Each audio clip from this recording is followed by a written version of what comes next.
So then, we are back with the modern understandings from the time of the Second Tabernacle services, where we find in the Aramaic English translation of the word. This translation comes from the original manuscripts of the prophets of the Tzaielic lineage, so then we can understand the time of the end, as per Yirmiyahu the prophet. We find in a layer of understanding of the spring feast, autumn feast, and also the returning of the cities of the Messiah laid waste for many centuries. So then we read then the instructions, and there are many sections of it related with the time of the restoration period, related also with the spring and autumn feasts. But then during our time of the restoration, we must make a reference of what it used to be during the time of the 1,000 years of the Messiah. Obviously this brings us a couple of situations. One of them is understanding the existing situation of Israel. Unfortunately, tabernacling is not on the land of Israel, as then the Messiah had spoken. And this obviously brings a lot of tension, because the Messiah said very precisely, "Go therefore around the world and form holy cities." This was his objective, and he told his people then to form then holy cities. Let's then understand what Israel then is going through at the moment, because since there is no tabernacling yet on the land of Israel, and not yet on the land of Cush, we must understand then the situation regarding Daniel the 11th chapter, where then we find the relationship of the kingdom of the north, south, and then east, and most importantly understanding the function of China as the leader of the world. As came out this morning, there is already, Netherlands is already having a trading post of the Chinese, and they are located on then the eastern side, and then Netherlands is located also on the west side of Germany. So then you can imagine what's going to be a trading post of the Chinese precisely then as neighboring place of China, as far as the trading aspects of Netherlands is going to be a tiny China over there next to Germany. So then let's try to understand what's going to cause the economy of Germany. As we then read this morning on China Daily News, you found then many understandings from last Sunday, where then China has started then a zone of trade without the USD, where then many of the investors are involved, and then Netherlands became very involved with it and decided then to become a trading post of the Chinese in their own country. This obviously is going to bring us to another plateau of understanding, because Germany is going to be under a lot of tension because of the competition coming from China. As we understand, there are levels of quality of the Chinese products, and as far as we can understand, the quality of the items sent to the United States is not as the same as sent to Brazil. So then obviously we're going to then study further, because this is going to bring the ending of the Eurozone. Why should we think this way? Because it's very simple. Daniel the prophet mentioned then at later times, then the nations would try to adhere to each other, but they would not. As they came out with their own system of religion and trade, so then Daniel said at the end they would not adhere to each other. So then China has the rightful place of having the entire world's economy in their hands. So then later is then shared with the Ishmaelites, so then they can control trade via then petroleum. This obviously is going to show us more indications on our holy instructions, because then preparing for the time of the end, or then Gala, where you find then the autumn feast, there are the steps of formation, where then Gog and Magog, precisely the United States and Israel, because Gog and Magog is a spiritual understanding of what went on during the time of the 1,000 years of the Messiah. Let's understand that there are few sections related with this. There was a Gog and Magog when the prophet first wrote. Then came first the 1,000 years of the Messiah, and at the end of the 1,000 years of the Messiah was then a training time preparing for the end of the world. Why do we say this? Because it's very simple. When you read then the 1,000 years of the Messiah, you find very precisely, prior of the ending of the holy cities of the Messiah, the Gog and Magog spiritual situation of the time was then the Greco and the Romans. These were then precisely then building and trade, then Rome, and you find religion, the Greco country, via their deity named Zeus. That's where you get your name Jesus. There is no name in Hebrew with this name Jesus.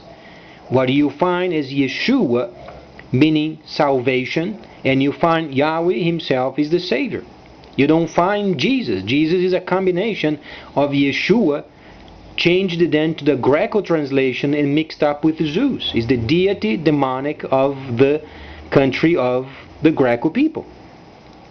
So then, with this in mind, we begin our quest then understanding then the Greco and the Romans at the time prior of the ending of the 1,000 years of the Messiah, those were then Gog and Magog.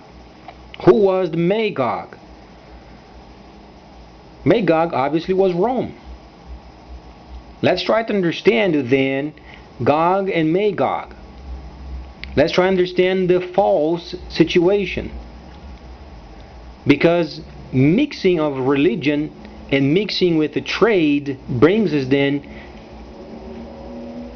to a division where we must understand then the falsity of the entire works. So then you find then false religion involved with the Greco people, and you find then trade in buildings related with the Rome. At this point they are interchangeable, because you can introduce religion regarding the Greco country.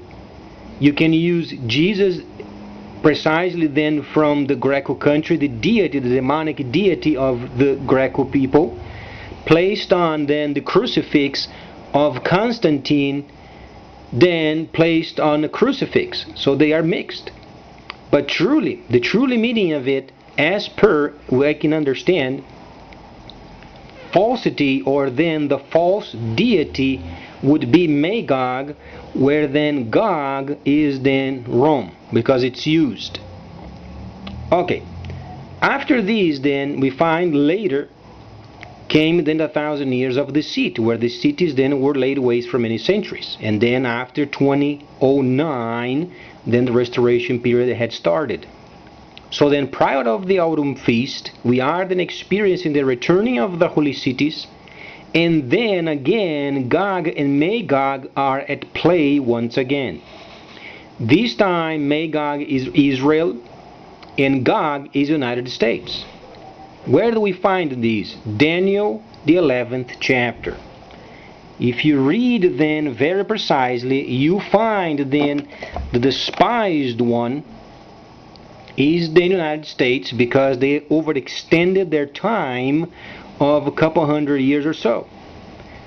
They want to extend their power and their leadership beyond the time given. So then we find the 11th chapter of Daniel. It's very simple. Where do we find Magog? Where do we find Gog? So then, Daniel the 11th chapter. Then it states very plainly, regarding then a ruler of the covenant, the 23rd verse states then a ruler of the covenant would be then joined up with the despised one. These are related with Magog and Gog. Why do we say Magog? Because then Israel, as a ruler of the covenant, speaking of the previous covenant, because the desire of having the third temple where the Messiah sits an abomination, then you understand the covenant is the previous or the first covenant, where then became an abomination. The abomination that makes desolate is then our time, where then Israel is trying to re-establish the third temple. That's the desolation. That's the abomination. It's got nothing to do with the pig roasted on the altar. Then we find the despised one joining up with this covenant despised. Then you understand Magog and Gog. So the spiritual Gog and Magog is the United States and Israel. As they are obviously making schemes, their objective is come up with a combat plan for the release of the atomic bomb on Arabia from the part of Israel, and then United States must release then another bomb on China. That's how it's going to be dealt with. That's how is then the world's going to end. Where do we find this situation? Very simply, then you open the instructions on Galad, the 8th chapter. Galad, the 8th chapter, gives you then the sounding of the shofars. Then it states, a second shofar was sounded, and as it were a great mountain burning with fire. This is related with Zechariah, the 5th chapter, where then couple of galals are made into a tube. That's how you come up with a Megillah for the document. But then one of them is released on Arabia. Thus then the burden of Arabia, if you read then the instructions or the Yeshayahu the prophet, you find the burden of Arabia. Then if you continue on reading the 5th chapter of Ezekiel, you find then those couple of women. Both of them are related with lust. Those sons of the Yitzhayelic lineage, not loyal to the Messiah, they are under the same yoke. So as the Ishmaelites, not obedient to tabernacling, they are under the same female deity, destructive, where then from the instructions themselves, they are then placed a lid on, but it's not a lid. They are making the situation into an extermination period where these sins must be dealt with, and then making a disc. Disc is related with a place on Ezekiel, the 1st chapter, where then the synchronism of this 5th chapter of Zechariah is then placed in motion. This is what it means. So then, when we read then the second shofar is related with the atomic bomb released by Israel on Arabia. That's the burden of Arabia. That's then the mountain burning.